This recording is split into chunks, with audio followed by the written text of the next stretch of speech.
What's up, everybody? Tom Pelissero here with Judd Zulgad. Late Thursday night / I think it's Friday morning at this point. Right? Yeah, it's Friday morning. I can confirm it's Friday morning. I've never seen shadows. I don't know where we are right now. This is the only unlocked part of the building across the street from Winter Park. Judd, I've never seen anything transpire like what did after the Vikings made the pick at number 25 overall of Xavier Rhodes, where Rick Spielman were immediately called to go across the street, which is protocol, go over into the field house, and he'll go to the podium. And it was about 2.5 minutes into it when Tom West, one of the PR guys, looks across the field and says, "Hey guys, one more question because we got to go." And somehow he took one more question, but then they literally broke into a sprint, went across. It sounds like Leslie Frazier was doing a radio interview in another part of the building, and what had transpired was they found a taker. They wanted to get back into round one, add Cordarrelle Patterson. After they'd already gotten Sharrif Floyd at 23, already gotten Rhodes at 25, they ended up completing that trade, give up their second, third, fourth, and a seventh round picks to the New England Patriots. They get a third first-round pick, Judd, and that makes 5 in the past 2 years. That's if you want to build a young core, a good way to do it is to get those guys who are at the top of your board, and the Vikings have been very aggressive 2 years in a row. They traded back in for Harrison Smith last year, too. Yeah, I've covered this team since 2005 and covered NFL drafts since 2003, and it is protocol to do your press conference after your first-round pick. So if the first round is going, it doesn't matter. It's not like that's unusual. I have never seen an executive before bolt out of the press conference and go make a trade and have that trade come down. And here's the X factor. The most interesting thing to me is what was all the speculation. They have gotten a third first-round pick and they're going to take Manti Te'o. The third level of the defense. You've already gotten a corner and you got a defensive tackle. Because all of us thought they would address middle linebacker in the first round. Wide receiver, we thought they would address, but not in the first round. Well, sure enough, they take a wide receiver, like you said. Patterson goes. Manti Te'o is still sitting there. A middle linebacker is still sitting there. The Vikings have addressed a lot of their needs, but as I asked Frazier, I said, don't mean to rain on the parade, but who's your middle linebacker right now? Frazier was sort of, I thought it was interesting. He sort of beat around the bush. They've definitely got a plan. I don't know what the plan is, but they've definitely got something in mind.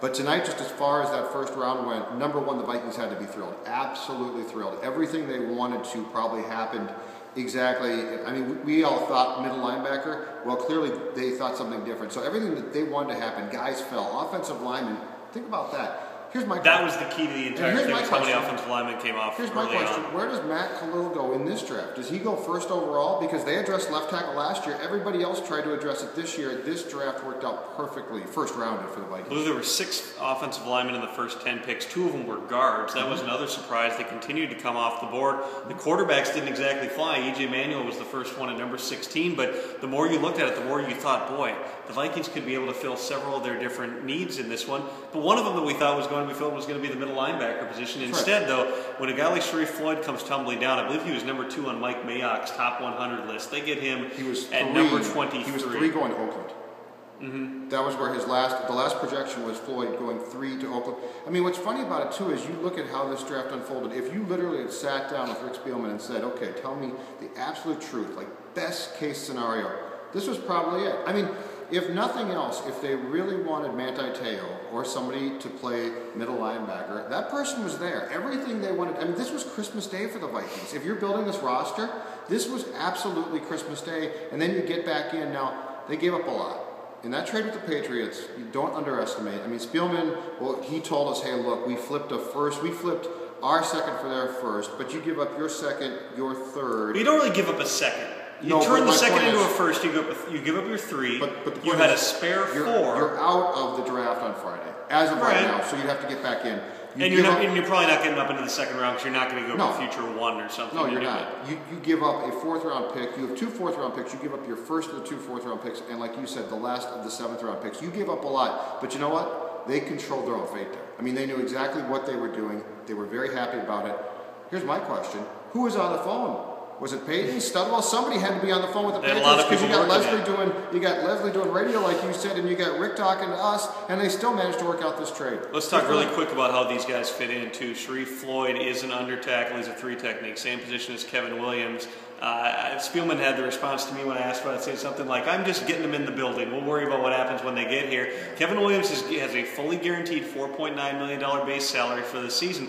But this was something I thought they were going to try to do. I didn't think Sharrif Floyd was going to be there for them to do it, but they know that's such a pivotal spot in this defense. You need to have a succession plan for Kevin Williams, and frankly, Kevin probably is not built to be playing upwards of 50% of the snaps at this point, so you play both guys. You can probably play them together at times on passing downs too. You're going to be able to find a way for Sharrif Floyd to be on the field, and you also have a decent backup plan when Williams, I think, pretty much inevitably now leaves after the 2013 season. Yeah, common sense says that this will be it for Kevin. It's been a great career. It's been a long career. But Kevin Williams in training camp, Tom, admitted to both of us, hey, listen, I'm not Jared Allen. I don't want to play all these snaps. Right. So if Kevin Williams' snaps get peeled back this coming season, he's not going to have a big problem with it. They would almost have to bench him for him to complain. I mean, making $5 million to be a part-time player. It's not bad. Jared Allen wants to be out there every single snap. Kevin's pretty smart about it. Kevin knows. Kevin gets where he's at in his career. This was a great addition. And here's the weird thing, too, is the way that Floyd fell, you would think there's got to be some big character concern. I mean, guys just don't fall like this. But as far as we know, there's not. And Spielman said, I spent a lot of time with the kid. He's a good kid. There's no big character concern there. So if that's really the case, this could be in the category of a Harvin, maybe Moss, but just that type of steal. I mean, you're looking at a guy who legitimately is a top 10 pick who fell to the Vikings. Ever since the Vikings in the 90s passed on Warren Sapp, which was a huge mistake, and let Tampa Bay take him, and the Vikings passed on Warren Sapp, the Vikings have been very smart that if there's not just some type of huge red flag, they take these players. Percy Harvin, you know what? Pain in the butt, but great player, and you got a great return for him. And if you went back in 2009 and did that draft again, and Percy Harvin fell to you, you'd take him. Xavier Rhodes at 25. He's a big press corner, and that part I find interesting because what was the things that Spielman and Frazier both said? They said they focused in on bigger corners. Well, one of the things that has irked me, and I know has irked other people within Winter Park too, is the fact that they don't press their corners. You have Chris Cook, that's what he does well, is play. He's a press zone type of a corner, whereas Rhodes is going to be more of a matchup situation, but they don't get their hands on people. Maybe this is the sign that those things begin to change. You might mix in a little bit more man, but also think about the trickle-down effect this has. Not only can you potentially start, if he's ready for it, Xavier Rhodes on one side, Chris Cook on the other, but if Chris Cook breaks down again, or if he leaves in free agency, because he's entering a contract year here, you've got Rhodes locked in, you see how Josh Robinson develops, you maybe play him on the inside, you have A.J. Jefferson, who goes from being competing to start to now being exactly what he should be, which is a dime. And you have big corners now to match up with these wide receivers throughout the division. Calvin Johnson, Brandon Marshall, Jordy Nelson. Let me throw this one at you, all right? There's no middle linebacker here right now. You can go out and get one. You now have two big corners. You know, we are so in love with, and we've talked about this a lot before, this whole Tampa 2, that's the scheme, right? But you go back and you look at the film, and it's not always Tampa 2. They mix it up like everybody does. What about this theory? You start to mix it up more and more. So you're less of a Tampa 2. All I'm saying is if you don't get an ideal middle linebacker for the Tampa 2, let's say you start to mix it up. Well, I was about to say, though, if you're going to play more man, then you really need a middle linebacker who's going to be able to cover, and I don't know if the Paris Lennons and Brian Urlachers of the world would be able to do that. Did you say Paris Lennon? It's late at night, but I had to cross myself there. If it's Paris Lennon, they're in big trouble. Real quick, Cordarrelle Patterson, they trade back into the first round to the number 29 spot. The big concerns that I heard on him, he's an amazing talent. There's a lot of different things you can do with him. You can move him all over the field. You can use him in some of those Percy-type roles. You can use him on kick returns. Rick Spielman, maybe the boldest statement of the night, saying we think that he can do as much, if not more, than Percy Harvin on kick returns. Percy Harvin was a Pro Bowl kick returner, and he did it on a part-time basis. He's one of the best in the game at it. They think that Patterson can really do that. But one of the concerns on him was, can he figure out how to run NFL routes? They really had to simplify things. He was only 1 year on campus in Tennessee. As Rick Spielman put it, 5 months, because he got there in July and he was gone by December. He really didn't have a ton of time. Are you going to be able to have a plan for him? Anytime you get that sort of an athlete, you need to have a really specific plan. How are we going to integrate him into the offense? Because he's not going to be ready to run the complete route tree. He's not just going to be able to go out and say, hey, you're going to learn the entire X position. You've got to be really careful about how you integrate him. And that's also a way that perhaps they can manage some expectations, give him a little bit at a time, and hope that his game-breaking ability is enough that combined with Greg Jennings on one side and the possibility of Jerome Simpson being a little bit better if he's healthy this season could complete that receiver corps. This easily looks like the biggest gamble.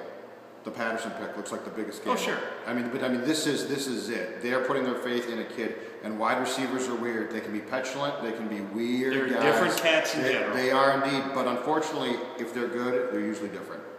It's that simple. But this is, that is, if you look at all their picks, if you look at their 3 picks tonight, you look at that trade with the Patriots, 3 years from now we could say it was unbelievable, or 3 years from now we could say, look at what Belichick got, and look what Patterson gave the Vikings, and we could be very disappointed. It's the most interesting pick of the night in my mind. Boring night for us tomorrow, and I'll take it. I'm fine with that. I'm just going to go take a nap, I think. Press conference with those first-round picks at 2 p.m. 9 a.m. tomorrow, by the way. He's Judd, I'm Tom. Full Vikings coverage at 1500 ESPN.com. We will see you.